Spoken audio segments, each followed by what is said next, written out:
Hey, this is Kina Knisley, and this is Coffee Talk with Kina. And today I am lucky enough to have Judy Meredith with PRMG, and we are going to talk about loan assumptions, specifically VA loan assumptions, and how do we fill that gap. Thank you so much for joining us, Judy. How are you?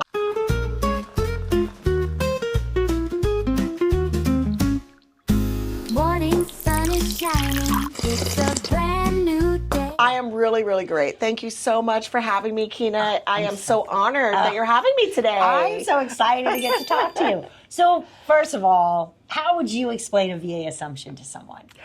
So VA assumptions are a little ambiguous because there's there's not a lot of information surrounding it, and so there's a lot of misconceptions surrounding VA assumptions. But what technically a VA assumption is it is the generally it is from veteran to veteran. You don't have to be a veteran in order to assume. However, somebody needs to hang their certificate of eligibility into the transaction. And it's very challenging in today's market to get a veteran to hang his hard-earned benefit, on the transaction, and also to get his lender to approve it for a non-veteran. So generally, it is veteran to veteran. Yeah, it's actually not something I support. Giving up, because they are technically giving up their entitlement that they've earned to somebody that has never served.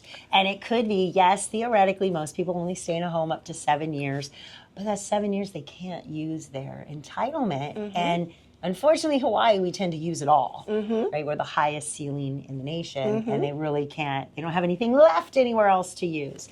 Right. So it's, but I know in this market, we do have a lot of them willing to let non-military assume, and that's just, it breaks my heart. Well, I think sometimes that comes back to education surrounding what that really means, right? Depending upon what your knowledge base is about the eligibility and how you can be affected. And I think before we started this video, you brought up a very real situation where the veteran was on the hook for a mishap that took place while his certificate of eligibility was still in place. So that can definitely happen, and I think that's not always explained to the veteran. That when really understand that when they do not get their certificate of eligibility back and they leave it in place for the assumption, that they're technically on the hook for any kind of foreclosure, default, or what have you. And I just don't think there's enough information surrounding that, which is why I'm so glad we're making this video. Why we're doing this. So what does someone need to do if they want to start? Let's stick with service member to service member. I don't like to play in that other field. It just, I don't know. It gets so convoluted. It does, and part of me is like, a short sale is going to mess up your eligibility for 2 years. You could potentially lose that eligibility for up to 30 years if you let someone else assume it, so you got to weigh out those. And we're not even going to go down the short sale path today. So what if somebody wants to start a service member to service member VA assumption? What do they need to do? Well, the first thing that they need to do is they need to get with a trusted loan officer, their trusted loan officer, and they need to get their pre-approval done. Many lenders do not want to help in a assumption situation because the veteran, when they're going for the assumption, is not working with that bank. So if I were to pre-approve someone, they're not working with me because assumptions happen with the seller's lender. And because of that, there's no money involved. Many lenders don't want to help in that situation. PRMG is completely the opposite. I grew up in a military family. My father was World War II veteran, and he was actually in the Army Air Corps before it ever became the Air Force. Because a lot of people don't know that is the Army had an Air Corps, and then they broke off and became the Air Force.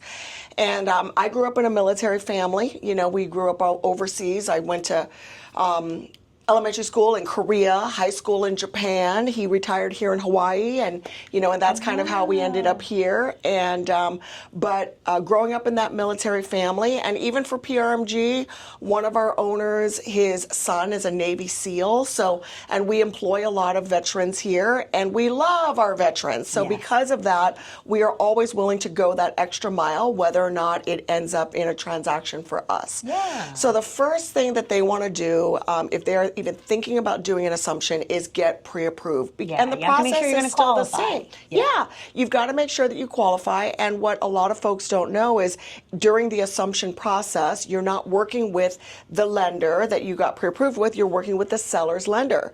And they may have what they call lending overlays, like even though it's allowed that they can hang their certificate of eligibility, the seller's lender may choose not to do so, period. You have to get the approval from your lender before your sellers can even start the process. Exactly. And many times the seller doesn't want to engage into a contract with you unless you've been vetted by another lender. So there's the rub, right? And that's where we come in to help. And then once they get pre-approved, then you can make the offer to the seller's lender. But the other thing that you want to keep in mind is many times the seller's lender will not let you push the envelope on those debt to income ratios and some of those really flexible things that the VA loan is known for. So when we do perform the pre-approval, what we want to do is make sure that they are in fact well approved for the situation, educating them along the way, because many times when you've got someone, a veteran that's doing an assumption, they still may be a first-time home buyer. So they don't know the ropes per se, so it's best to just get them educated from the beginning, make sure they're well prepared, make sure that their debt to income ratios are well in line, because where the traditional VA loan will allow you to go to 50% debt to income ratio or sometimes exceed that, when you are performing an assumption, many times they want you to stay at 41% debt to income ratio. So we've actually had a number of customers that we've helped get pre-approved, great, you're ready to go. They go over there and they get declined by the seller's lender because they're really reducing and squeezing down those qualifications. Yeah, so let's stop for a minute. What is debt to income ratio? Maybe our people don't know, and they'll tell me they don't know if we don't tell them. Yes. So what a debt to income ratio is it is the lender's way of calculating your presumed success rate in making the upcoming payment. So what it is they're going to take the total amount of income that you have. They're going to divide that by the amount of debts that you have, including that new mortgage payment. And as long as that is about half of your income, the transaction is deemed successful and also deemed safe for you, right?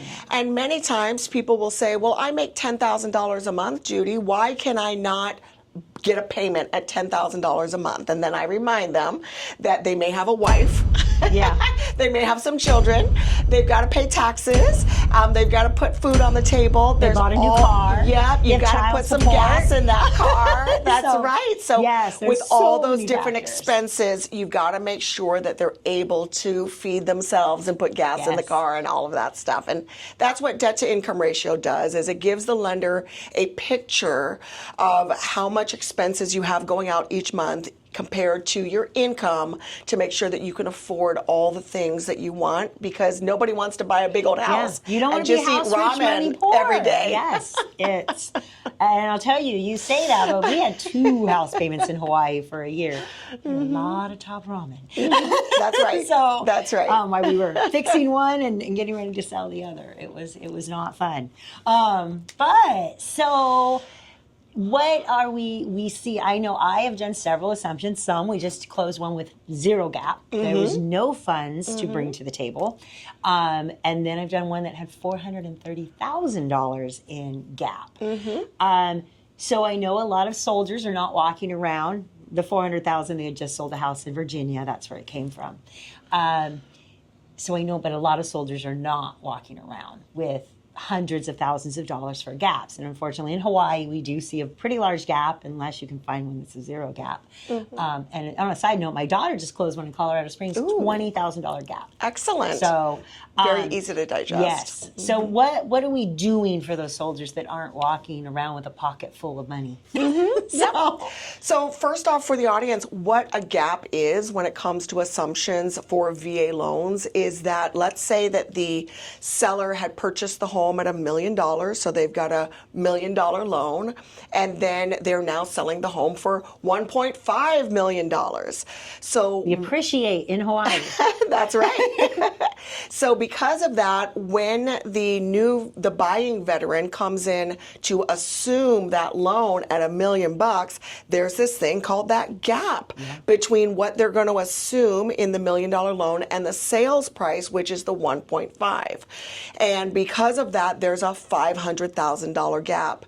In that scenario, what we do is we go for what we call gap financing. So sometimes they're lucky enough, kind of like the veteran that you just mentioned, to have that pre-sold home that they can take that $450,000 and apply towards the transaction. But sometimes if they do not have the money available, then we will go for gap financing. Unfortunately, there's no way to get them back to the zero down space.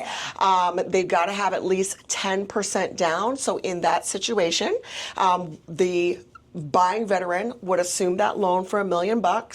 We would give him a loan to 90% loan to value. So if it is 1.5 million, 10% would be 150,000. So we would lend him that $350,000 to fill the gap. It won't get him 100% there, but it will fill the majority of that gap. And then he's just got to bring in the 10% down, and then boom, he's got a beautiful home. So he's going to have to bring 150,000. He would, in that situation, he would bring 150,000, which is 10% of the loan balance. Of the loan balance. Of the purchase price. Okay. So what if we don't, what's the minimum amount? What if it's a $50,000 gap? Does it still, will your company still give them that? Is there a minimum, I guess is my question, that they'll loan? The $50,000 would technically be the minimum. Okay. Yeah, because generally anything below $50,000 you can actually get a personal loan for, depending upon your credit rating. That's going to increase your DTI. Be careful. Don't run out and grab a personal loan till we talk to you. I've had people do that. So don't go buy a car either. Don't do that.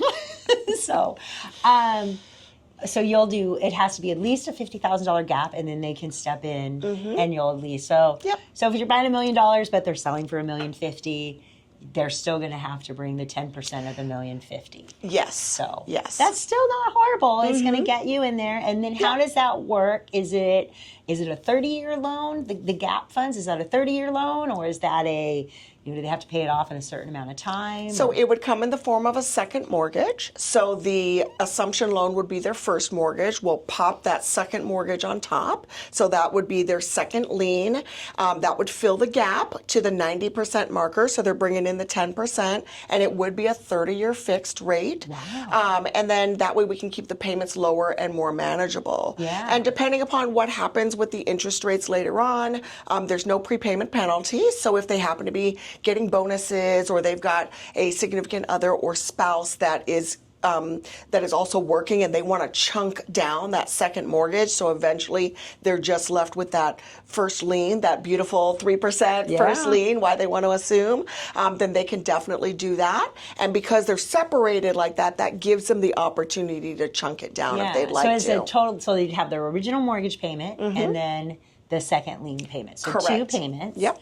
So, wow. And what kind of interest rates are we seeing on that second lien? Believe it or not, if your credit is great, we can get you something in the 7s. Wow, that's not bad. Which is amazing, want to pay it off considering faster, that traditional first mortgages right now are in the 6s, So to have a second lien up to 90%, loan to value, behind a beautiful 3% first, that's a dream come true. And you and I have been working in the space for very long. Well, and we've done a lot of assumptions, and I think we're going to keep seeing them. I mean, fortunately or unfortunately in Hawaii, our prices do continue to go up, Yeah. so the gaps do get bigger. But it's definitely, it's great to know you have that, because it was quite a while before somebody stepped up and said, we'll loan on, we'll take a second position. Most lenders don't want to be second. Right, right. So- Well, it started out that gap financing was available, and then the market just kind of changed the way that it does, and the gap financing went away. And even still now, many, many, many lenders will not lend in that space, but PRMG, we just brought a new program back, which is why I texted you last week and said, it's back. I just love that, because you do have soldiers, and it is a great option where they don't have they have some cash, but not all the cash. Yep. So, but then you can also do traditional VA loans. Of course. And exactly like in that example that I gave you earlier, the gentleman that we prepared him for the assumption, he went over there, worked with the seller's lender for, I want to say, about 90 days before they finally gave him the, we can't do the loan. And then he came back, and now they are in contract for their own VA new loan with a different seller, and we're moving right along on that. So and that's the other thing about the pre-approval, is it gives you the opportunity in the event that it doesn't work out for one reason or another in the assumption space, that you can come back, you've got a fallback. So it really gives you a big old safety net, which most people love. It's a perfect thing to do. I always recommend getting your pre-approval first. Yeah. So assumptions you mentioned 90 days. They are taking 60 to 90 days, which aren't horrible. It's not a horrible amount of time. They were taking a lot longer. But a lot of the short sale people also do the assumption. So your servicers are now playing in two spaces. So it's taking them a little bit longer. But it's definitely a great option.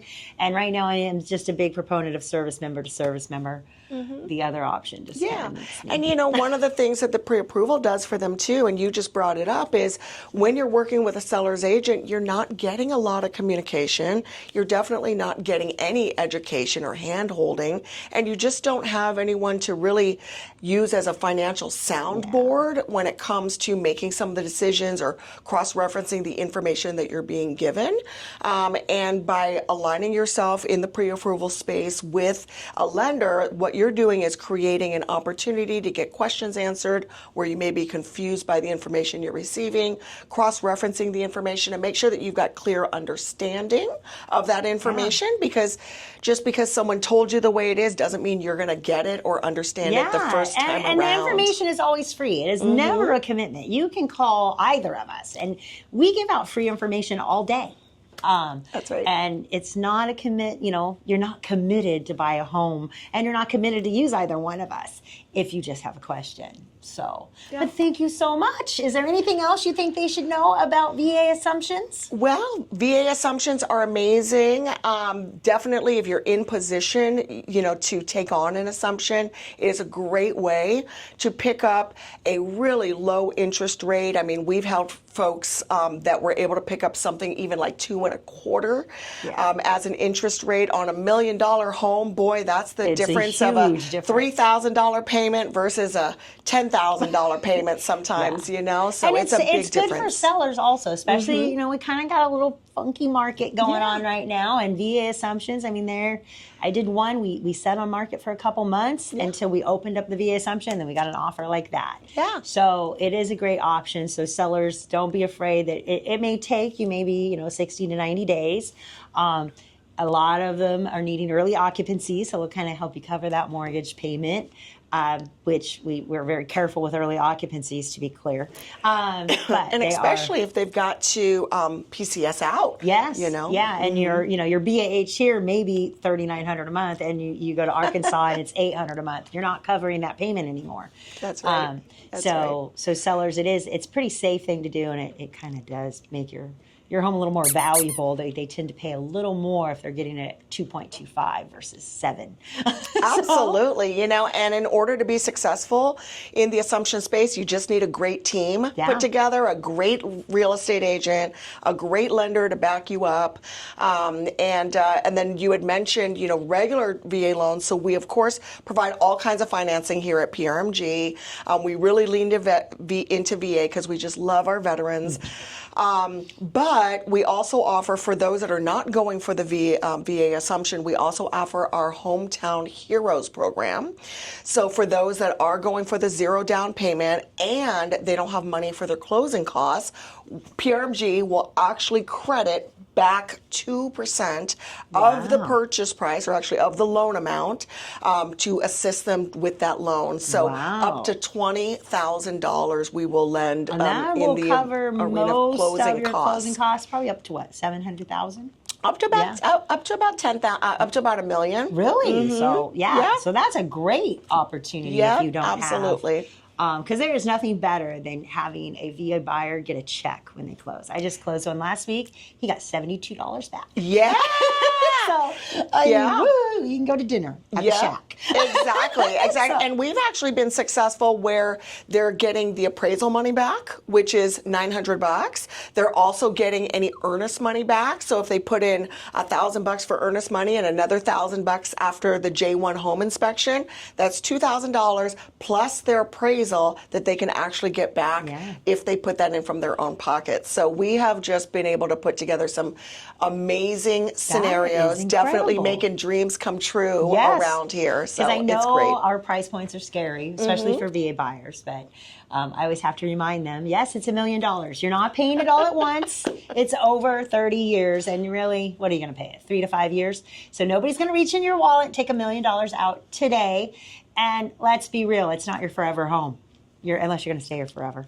But if you're in the military, they're not letting you stay forever anywhere. And so it's not your forever home, and you don't have to pay it all at once. That's right. But so if you are interested in learning more about VA assumptions and that great GAP loan or the Hometown Heroes program, which I absolutely love, just let me know. We can get you connected. You can reach out to Judy. Thank you so much. This has been fabulous. Thank you so much, Kina. Yes. All right. This has been Coffee with Kina. And I forgot the coffee today. That was my bad. But thank you for joining us. And I will see you next time.